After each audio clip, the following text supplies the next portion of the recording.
Guest video. The Pied Piper.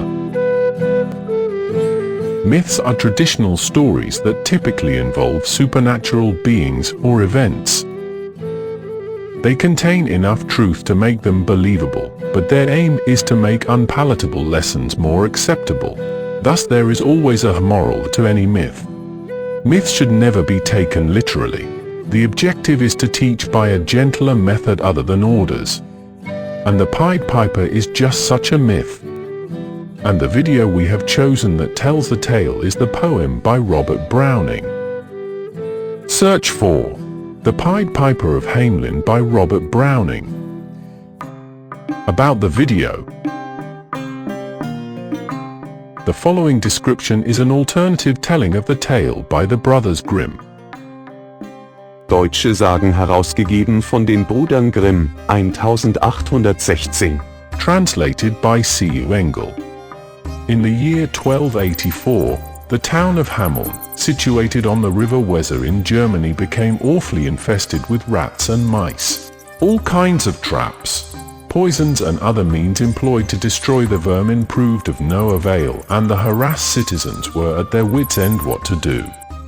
The plague grew daily more formidable until the people had every reason to fear that before long not only their victuals, but they themselves would be devoured. When the misery had reached a height positively frightening, there appeared in Hamelin a strange man with a queer-shaped hat who offered to deliver the town from the scourge for stipulated reward. Some say the reward he demanded was a round sum of money.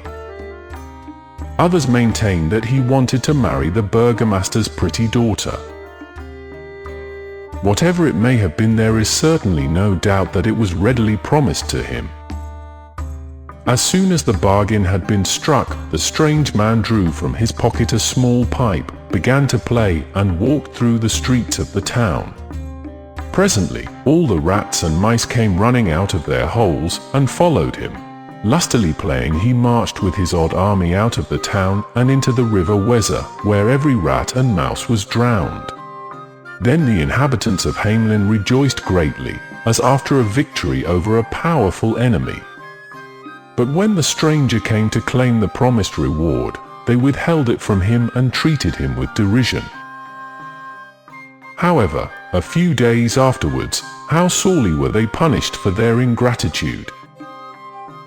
The enraged rat-catcher unexpectedly appeared, this time dressed in red, and he took his pipe and walked through the streets playing as before. Presently all the little children of Hamelin came running out of the houses and followed him. He marched with them out of the town into the mountains, where he vanished with them into a deep hole in a rock. The truths, half-truths, and moral of the story. The moral of the story is related to the behavior of the mayor and his council, who, despite being desperate for a solution and out of ideas themselves, accepted the Pied Piper's help but reneged on their agreement with him. So the moral is to never go back on a promise, undertaking, or contract. Your word should be your bond. And the Pied Piper by his dress would have been known to everyone, as he was a wizard, and wizards could indeed summon animals to them. So this is the truth. We have numerous examples on our website of people who, even today, can communicate with animals and bid them do as they direct.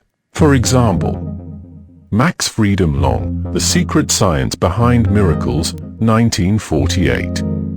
In the Geographic News Bulletin, issue of December 10, 1934, National Geographic Society, Mr. George H. Hutchinson gave an eyewitness account of the ritual of calling the shark and the turtles at the village of Vaitogi, Samoa. Pythagoras communicated with an ox and eagle. And Sir Arthur Grimble, in his book Pattern of Islands, witnessed the calling of the porpoise. But where the half-truth comes in is the story of the children, as every tale designed to teach a lesson must have consequences dire enough to make people reconsider their actions. And permanently losing all your children is punishment enough to act as a warning. Whether the wizard could entice children we will never know.